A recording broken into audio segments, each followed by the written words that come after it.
With attack tactics as varied as their species, sharks are expert predators refined over millions of years of evolution.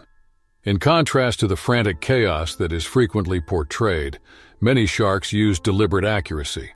For example, great whites use the element of surprise to incapacitate prey when they strike from below. Before ambushing hidden creatures, hammerheads use their wide-eyed vision to search the ocean floor. Even the cunning nurse shark captures prey with suction.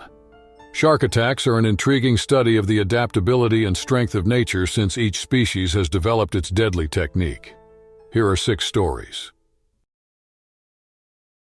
In the summer of 1997, Aaron Mathis made the journey halfway around the world to the waters off the coast of South Africa, more precisely to the Aliwal Shoal. This well-liked dive site was renowned for its colorful marine life and, more concerningly, its predators. Situated approximately 5 kilometers offshore from the tiny town of Umkomaas, the shoal was known for regular shark sightings, especially tiger sharks, which were both amazing and terrifying for divers. The location had drawn nature photographers and thrill seekers who were all trying to capture the elusive beauty of the ocean's enigmatic depths. Aaron, from Oregon, was an experienced diver who had been diving for more than 10 years. His love of the underwater world had led him to reefs in Southeast Asia, the Caribbean, and Australia, but nothing could match the untamed charm of the African coast. Upon arriving in Umkomaas, his sole objective was to take pictures of the coral reefs and, with any luck, film a shark. He had no idea how close he would be to a shark, far closer than he had ever thought possible. The ocean was a deep, inviting blue on the morning of the dive, and the skies were clear. Aaron climbed aboard a small dive boat with a local dive crew. Among them was Nkoba, the dive guide, a reserved yet seasoned individual who had lived his entire life on these waters. Nkoba had witnessed it all, including up-close runs with sharks, dolphins, and even the occasional whale. Aaron's excitement as they raced toward the shoal was evident, but there was also a hint of anxiety. The tiger sharks, which could grow up to 5 meters in length and were known for their curiosity, were among the sharks the crew had briefed him about. The actual dive site was captivating. The day's great visibility allowed Aaron to observe the reef in breathtaking detail. Filled with fish of all hues, the coral formation splayed out like an underwater metropolis. When he noticed a slight change in the water, he silently floated while adjusting his camera to record the scene. This felt different, almost like something bigger had entered the area, even though the currents changing wasn't unusual. Aaron instinctively glanced up and saw a huge tiger shark gliding through the water. It was most likely 4 meters long. Its icy, uncaring eyes appeared to focus on him. Aaron had been prepared for such situations. Knowing that abrupt movements could agitate a shark, he tried to stay motionless as much as possible, barely daring to breathe. Despite his racing heart, he forced himself to maintain his composure by thinking back to the many hours of training and dive briefings that had taught him its value.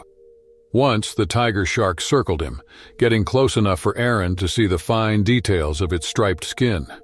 It was inquisitive but not hostile. By moving slowly and deliberately, the shark appeared to be especially interested in the bubbles from his regulator. Aaron had a racing mind. He had no way of knowing, but he stayed motionless, staring at the shark with wide eyes as it went by within inches of him. Was this a territorial display, or was it just passing through? Even though the encounter was brief, Aaron felt it lasted forever. Unexpectedly, the shark turned and swam off, vanishing into the deep blue as quietly as it had arrived. Realizing he had been holding his breath, Aaron let out a breath and gradually permitted himself to move once more. He briefly contemplated coming to the surface, but his curiosity overcame him, and he kept diving, albeit with a keener sense of his surroundings. Nkoba smiled knowingly at Aaron as he surfaced and climbed back onto the boat. Nkoba responded to him that it was a very close call. After observing Aaron's somewhat shaky face, Aaron nodded, still reeling from the bizarre encounter. He noticed nothing odd until he started taking off his equipment, a rip running along the right side of his wetsuit. Bewildered, he took a closer look. A tiny, sharp object was embedded in the neoprene, and the tear was fresh despite its small size. Aaron took it out carefully. Unmistakably, it was a shark's tooth. He gazed at it astonished. The tooth was accidentally caught in the fabric and wasn't deeply embedded. How had it gotten into his wetsuit? But the timing was too strange. Aaron wasn't a marine biologist, but he was aware that sharks often lose teeth while feeding, so it wasn't completely out of the question that the tooth might have been floating nearby, possibly dislodged by the shark as it passed. Could it have been from the tiger shark he had just encountered? Nevertheless, the notion seemed strange. Aaron had the uneasy suspicion that the tooth was a peculiar farewell present from the tiger shark, a souvenir from a meeting that might have gone very differently. Later on, he made light of it with the crew, referring to it as a memento from the tooth fairy of sharks. But the lightheartedness was only a thin mask for the horrifying truth of how near death he had been. Aaron carried the shark tooth for the remainder of the journey. It became a little memento of his reverence for the sea and its erratic creatures. Despite his long-standing awareness of the sea's beauty and peril, the experience opened his eyes. The tiger shark taught him a valuable lesson about the delicate balance between human curiosity and nature's raw power. Still, he was never discouraged from diving, so he returned to the water the next day. Aaron would share the story with friends, other divers, and anyone who would listen years later. He would extract the tooth now set in a tiny frame, and tell how he had survived a close encounter with one of the ocean's most formidable predators. He would never know for sure, but he would always wonder if the tooth had been floating there by accident, or if there had been more to the encounter. The mystery was part of what made the ocean so endlessly fascinating. The lively surfing culture, strong waves, and golden sands of Huntington Beach, California have long been well known. In the summer of 1992, visitors worldwide flocked to the Pacific coast to surf and enjoy the sun, making the beaches particularly crowded. Even seasoned swimmers frequently underestimated the hidden danger posed by Huntington Beach's powerful rip currents, which contributed to the beach's reputation for beauty. These currents could drag even the most experienced swimmers far from the coast in just a few minutes, transforming a pleasant beach day into a potentially fatal situation. Maggie Thorne had spent almost 8 summers at Huntington Beach as a lifeguard. Being one of the beach's most seasoned lifeguards at 29, she was renowned for her sharp reflexes and composed attitude under duress. Maggie was a tall, athletic woman with tanned skin from spending so much time in the California sun. Despite the demands of her job, she loved it. She felt that she was protecting people from the hidden hazards of the ocean every day. The day had been long and tiring, with temperatures reaching the 90s and the beach crowded with surfers, swimmers, and sun worshippers. Maggie readied herself for her day's last patrol as the afternoon drew to a close and the sun started to set. Most families were packing their coolers and umbrellas and preparing to leave the beach as it began to empty. Before ending the day, she inhaled deeply and looked at the water one last time. Then she caught sight of him.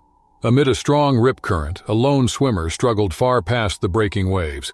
He was struggling as the current dragged him further and further away from the coast, his arms thrashing wildly. Maggie was heartbroken. She had witnessed this too many times. Most swimmers panicked and attempted to swim straight back to shore, exhausting themselves because they had no idea how to deal with a rip current. Her instinct was to move quickly. Maggie grabbed her rescue float and dove into the water, swimming steadily and powerfully. Years of training had taught her how to handle the unrelenting current. She could see the fear in the struggling man's eyes as she swam closer to him. Young, perhaps in his early 20s, was obviously over his head. As she got ready to tow him back to safety, Maggie shoved the float in his direction and urged him to hold on. But she was drawn to something else. Maggie saw a shadowy figure moving beneath the water's surface. She initially believed it to be merely a shadow, possibly a sizable fragment of floating debris or seaweed. Then, however, the shape moved again, purposefully slicing through the water with a sinister elegance.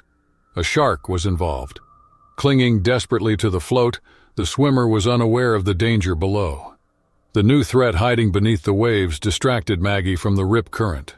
Although attacks on people were uncommon, she knew that sharks were common in these waters. She was nevertheless chilled by the creature's unpredictable movements, which were influenced by the swimmers.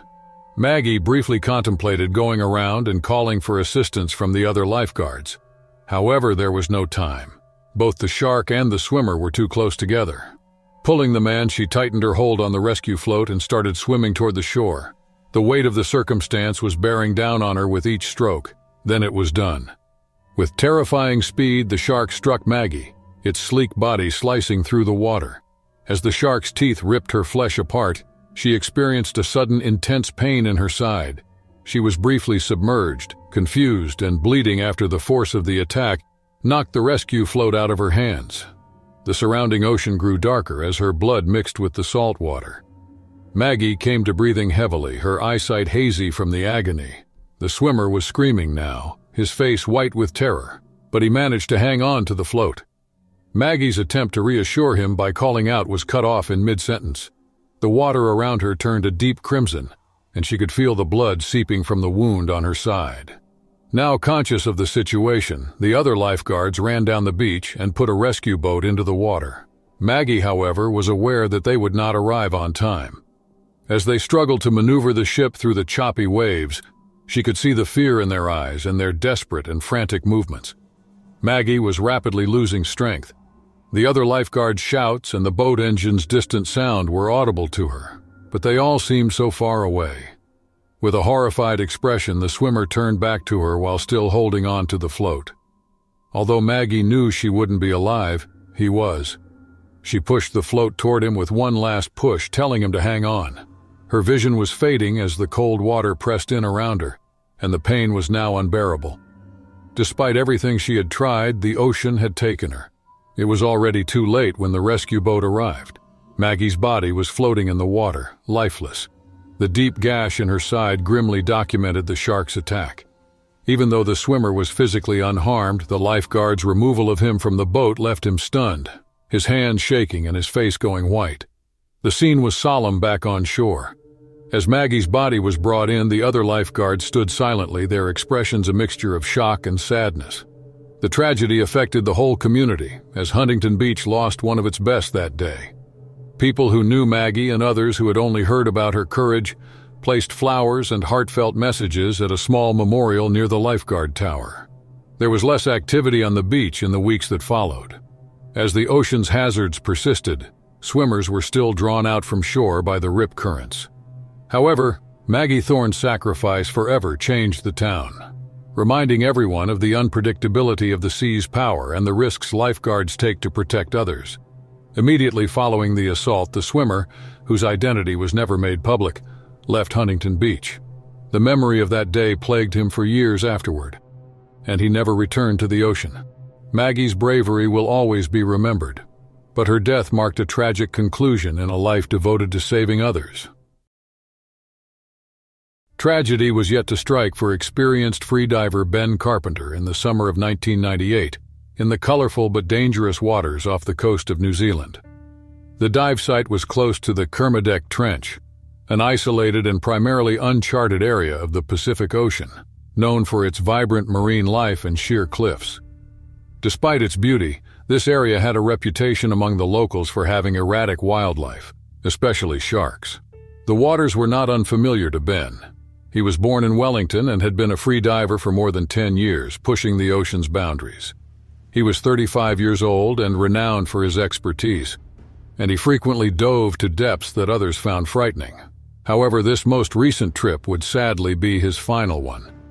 A small group of divers from a diving club in Auckland joined Ben on that fateful day, about 800 kilometers northeast of the mainland of New Zealand.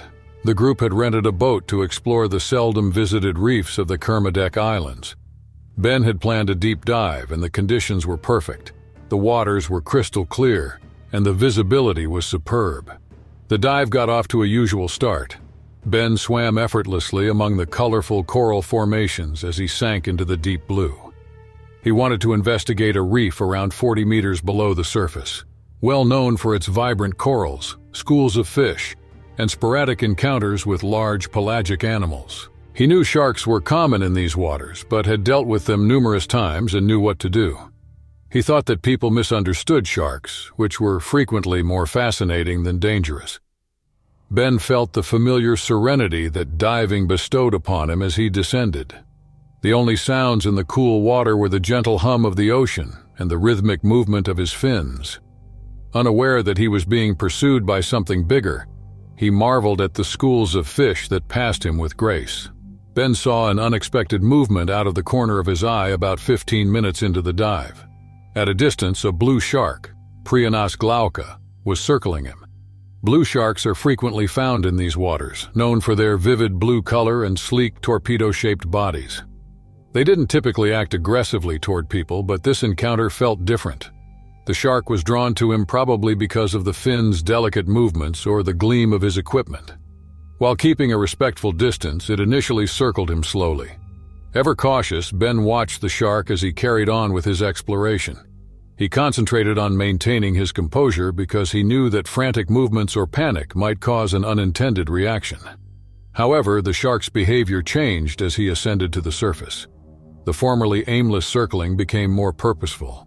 By swimming in circles that were closer together and faster, the shark reduced the distance between them. As Ben's heart rate increased, he became aware that he might be in danger. He changed his course to climb faster without making any abrupt, erratic movements that might further agitate the shark. Sensing something that Ben could not yet identify, the shark darted in his direction. Ben automatically lifted his arm in self-defense, but the shark moved quickly. Its sleek body sprang forward, clamping down on Ben's extended arm with wide jaws. The shark's razor-sharp teeth ripped into his flesh, sending a shock of pain through him. The water was murky with blood, and Ben's mind was racing with anxiety. To drive the shark away, he kicked hard, but it persisted. The shark released his arm only to lunge again, aiming for his torso.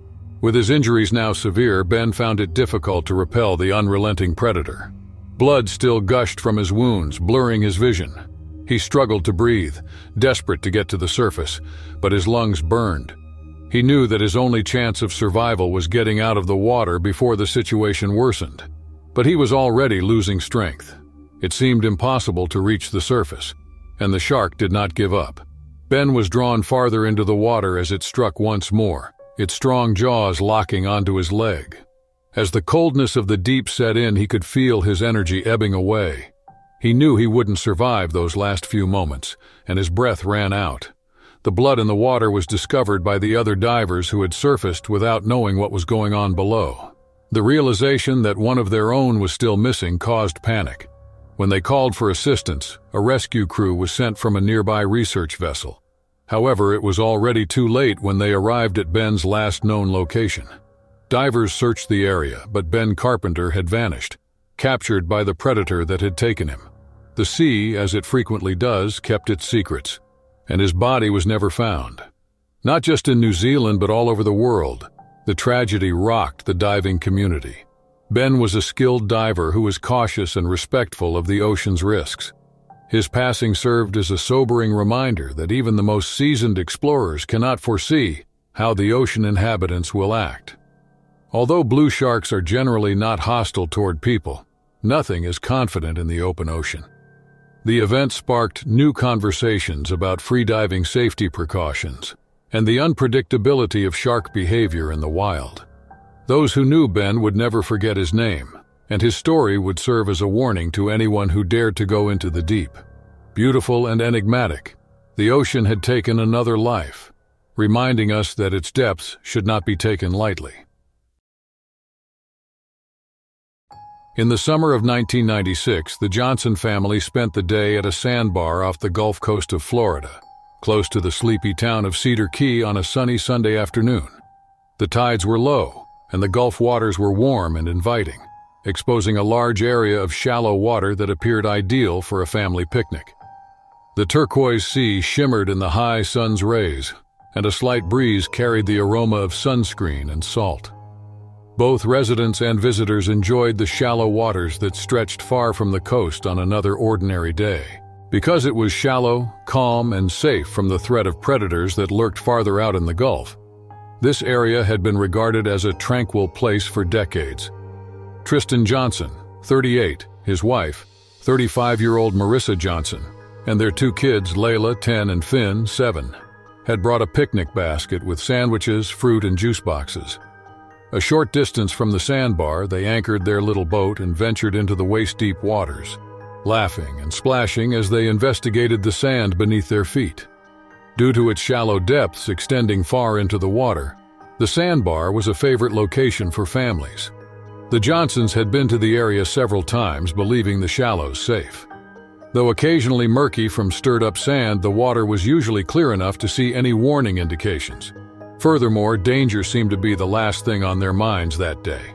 Nearby, Tristan and Marissa observed Layla and Finn playing, their limbs slicing through the water as they kicked and splashed, their laughter resonating in the breeze. The first person to notice something strange in the water was Layla. At a distance, a dark, smooth shape circled slowly beneath the surface. After she pointed it out to her father, he squinted into the sun's glare and spotted a small bull shark, about 4 or 5 feet long, moving steadily and purposefully through the water. Tristan was familiar with Florida's wildlife because he had lived there his entire life. Although bull sharks were known to frequent these waters, attacks were highly uncommon, particularly in shallow waters. He reasoned that the shark was probably just passing through and might have been confused by the many people in the water. As a curiosity rather than a danger, he waved it away. Perceiving her husband's composure, Marissa kept unwinding. The children were now standing at the edge of the sandbar, watching the shark as it circled in the distance when she took the sandwiches out of the picnic basket and gave them to them. The moment was one of fascination rather than fear. Despite their youth, the kids had grown up hearing tales about sharks and knew that they rarely posed a serious threat while they were a part of the natural world. They were unaware of the shark's unusual behavior, which none could have predicted. The splashing and movement in the water confused this bull shark, which was probably young and inexperienced. Its keen senses, designed to identify prey in shallow or murky waters, were overpowered by the strange activity around it. The shark's predatory instincts were triggered by the children's feet splashing and the movement of bodies in the shallows. What started as a friendly run-in would quickly become tragic. Layla and Finn continued to play and laugh as they waded further out, their feet kicking up the sand beneath them as the family got ready to return to the boat. Tristan saw a sudden change in the shark's movements. It started circling more quickly and erratically instead of steadily. It was bringing them and the kids closer together. The shark charged at Finn before Tristan could comprehend what was happening. No notice was given, and there was no time to respond. The clear waters and bright sunshine were abruptly replaced by red water surrounding the boy. Finn's shriek sliced through the atmosphere like a blade, with their hearts pounding with a fear they had never experienced. Tristan and Marissa hurried through the water, their feet slipping on the sand. As Tristan got to Finn, he seized his son and freed him from the shark's hold. But the harm had already been done. The shark, acting on instinct and likely confused, had bitten deeply into the boy's leg, severing arteries and causing a catastrophic loss of blood. Marissa used a towel from the boat to stop the bleeding, but it didn't work. As Finn's tiny body went limp in his father's arms, his cries had diminished, and the water surrounding them had turned red. As they fought back to the boat, a sense of helplessness descended. With his hoarse voice, Tristan called for assistance, but the tide drew other boaters farther from shore, making it impossible for them to hear him. The truth was evident by the time they arrived at the boat. Finn had passed on. The shark had disappeared into the depths, leaving only the devastation it had caused. Hours after the authorities arrived and the family was escorted back to shore, the local marine experts confirmed what Tristan had already suspected. Bull shark attacks in shallow water were incredibly rare. Decades had passed since the last fatal shark attack in the region, and even then it had only happened once. The experts clarified that the shark most likely mistook Finn's splashing for the unpredictable movements of prey because it was confused by the movement in the water. Despite the attack's rarity, the damage was incalculable. In the days after the tragedy, the Johnsons retreated from the spotlight, taking refuge in their homes in seclusion. Once a site of happiness and fond family memories, Cedar Key had come to represent their unfathomable loss. Previously regarded as a haven, the sandbar off the coast was now a source of terror. The attack was a sobering reminder to the people of Cedar Key. And beyond that, nature can still pose unpredicted threats, even in the most comfortable and familiar settings. For those familiar with the Johnson family's tale, the Gulf Coast, with its serene sandbars and stunning waters, would never look the same. The waters off the San Diego, California coast were as vibrant as ever in the summer of 2000. The vast and uncaring Pacific Ocean reflected the late afternoon sun as it stretched out in all directions. It was a usual scene for the small fishing crew on board the Cielo Azul, a seasoned trawler well known to the local fishermen. After years of arduous work, the boat brought in the sea's bounty for the markets that powered the seaside city. The crew, consisting of novice and experienced fishermen, had been out since sunrise, navigating the well-known waters outside the Coronado Islands. There were plenty of fish, but constant threats from the ocean below. The lead fisherman on the boat, Jorge Perez, had been fishing these waters for almost 30 years. His salt and pepper hair and leathery tanned skin from years of exposure to the sun told the tale of his lengthy career. In the fishing community of San Diego, Jorge was well known. In addition to his skill, he was known for approaching the ocean with caution. His motto, which he had taught the younger crew members, was to respect the sea, and it would respect them back. However, as many would discover, the sea had its regulations. The crew started the exhausting task of hauling the day's last catch late in the afternoon. The net was being dragged on board laden with fish. Even seasoned fishermen like Jorge couldn't always avoid the danger of the deck being slippery from water and fish scales. A sudden shout broke the familiar hum of the boat's engine as the crew organized the catch. As Jorge leaned over the rail to assist in guiding the net, a young man named Mateo, one of the crew members, had seen him lose his footing. In an instant, Jorge's boots slipped on the slick deck, and he tumbled over the side of the boat. The fall was sudden and silent, swallowed by the vastness of the sea. With shocked expressions, the crew hurried to the rail and looked for their leader in the water. George spit out seawater and cursed his misfortune as he swiftly surfaced. He was a good swimmer, so initially he was unfazed by the fall. Jorge's expression changed as he reached out to grab the line the crew had hurried to throw him. Something clamped down on him, and he felt a searing, sharp pain shoot through his right leg. He recognized it at once. Jorge's flailing had been misinterpreted by a young great white shark, which was probably attracted to the boat by the scent of the day's catch, even though the shark's bite lacked the enormous bone-crushing power of an adult. It was still enough to do significant harm. With terrifying strength and instincts refined by millions of years of evolution, it grabbed onto Jorge's leg. Time seemed to stop for a second. In an attempt to fend the shark off, Jorge kicked with his free leg, but the more he fought, the more the shark's teeth dug into his skin. The water surrounding Jorge turned red, and the crew above watched in horror. Mateo and the boat's captain, Eduardo Lalo Reyes, yelled for assistance, but they were the only people in the area and miles from the coast. Jorge was becoming weaker, so they threw everything they could think of, including life rings and ropes. He broke free from the shark's hold on his leg with a final desperate kick, but not before his right calf was severely damaged. The shark swam into the depths, leaving Jorge floating weakly in the water, possibly bewildered by its prey's abrupt retreat. When they eventually succeeded in bringing him on board, the crew's faces were pale with terror. Jorge's leg was a jumble of ripped flesh and muscle, with blood gushing from the wound in frightening quantities. Mateo attempted to apply pressure to the wound with trembling hands, but it was evident that Jorge had severe injuries. Captain Lalo radioed for assistance while fighting his panic.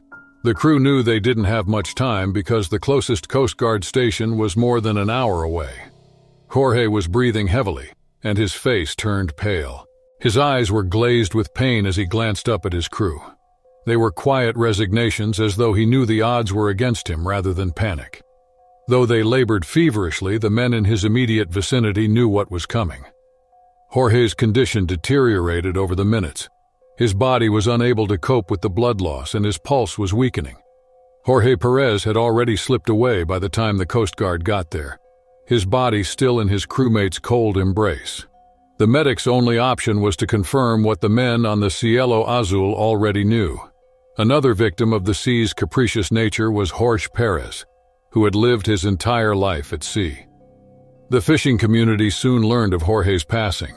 As a man who had always been cautious and respectful of the ocean he called home, he was a legend in San Diego.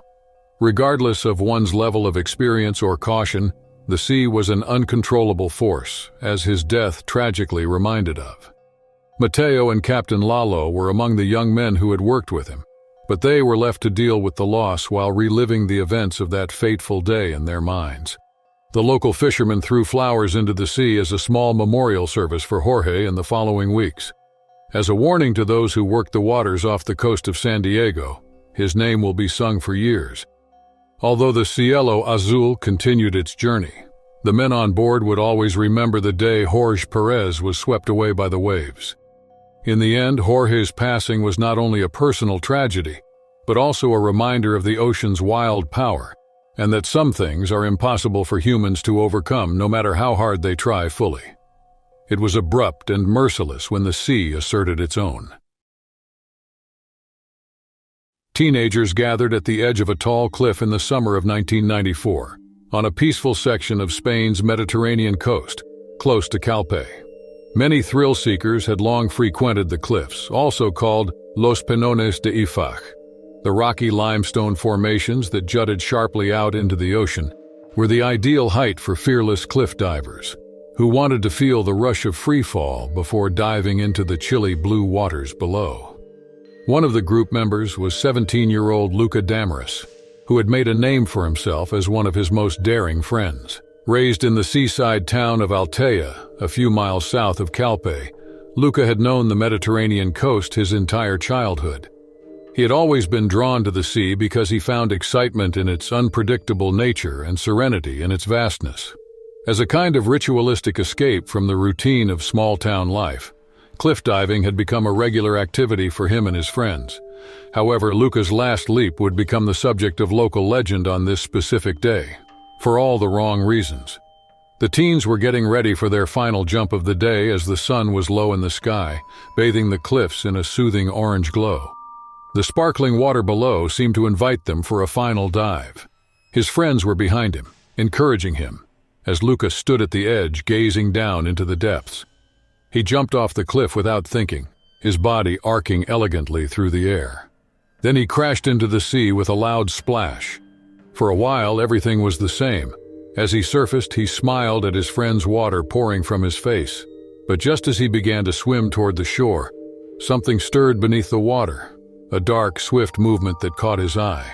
Luca's heart raced as he realized the water around him had suddenly grown still, the familiar rhythm of the sea, and had been replaced by a chilling calm. Unbeknownst to Luca, a smooth hound shark, a shy and unthreatening species, had been drawn to the surface. The disturbance caused by Luca's dive triggered a frenzy among the small fish that lived in the shallow waters, and the shark followed. While smooth hound sharks were not known to be aggressive, the flurry of movement as Luca swam toward the shore confused the animal. Its instincts kicked in, and it mistook Luca's thrashing arms for prey. From above, his friends watched in horror as the water around Luca darkened with blood. The shark's bite had been quick but devastating, its sharp teeth sinking into Luca's leg. He screamed, thrashing wildly as panic set in. Despite his friends' cries for assistance, who were still defenseless on the cliff, there was no quick rescue due to the remote location. Raul Esteban and Mikel Orlando, two of Luca's friends, clambered to the water's edge along the rocky path in an attempt to rescue him. However, it was already too late when they arrived at him. Despite the shark's retreat, the damage had already been done.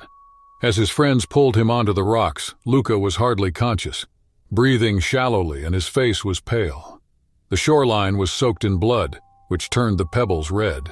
After hearing the commotion, a bystander alerted emergency personnel who arrived within minutes. Despite the paramedics' best efforts, Luca's blood loss was too great. The more seconds that went by, the weaker his pulse became, and Luca Damaris was gone by the time they loaded him onto the stretcher. The word of the attack spread swiftly within and outside of Altea. The locals were shocked because they had always thought the Mediterranean waters were safe. Humans were not known to be attacked by smooth hound sharks, particularly in shallow waters. However, the sea again demonstrated its beauty and unpredictability in this unique and tragic event. Luca's pals were devastated. The picture of his friend's lifeless body being hauled out of the water was too vivid for Mikel, who had been closest to Luca since they were young. After attempting to halt the bleeding with his own hands, Raul battled guilt for weeks, believing he hadn't acted quickly enough. The local authorities warned swimmers and divers to stay away from the area until they could thoroughly investigate the attack's circumstances.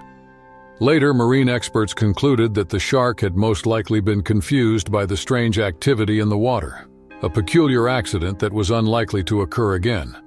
In the weeks after the tragedy, a memorial service for Luca was held in the town. Although devastated by his parents, Dionisio and Camila Damaris took comfort in the knowledge that their son had died doing what he loved, which was to embrace life's thrills head-on, despite the risks. Previously representing youth and adventure, the Los Panones de Ifac cliffs now served as a chilling reminder of the dangers of pushing boundaries. The incident forever changed everyone who knew Luca, and the story of Luca Damaris grew over time. While some claimed that his spirit was still present on the cliffs, keeping watch over those who ventured to dive, others saw the day as a warning that the sea is never completely subdued, no matter how familiar or lovely it may appear. The Mediterranean, glistening in the sunlight, carried on with its ever-changing tides, unconcerned with the happier or sadder lives it touched.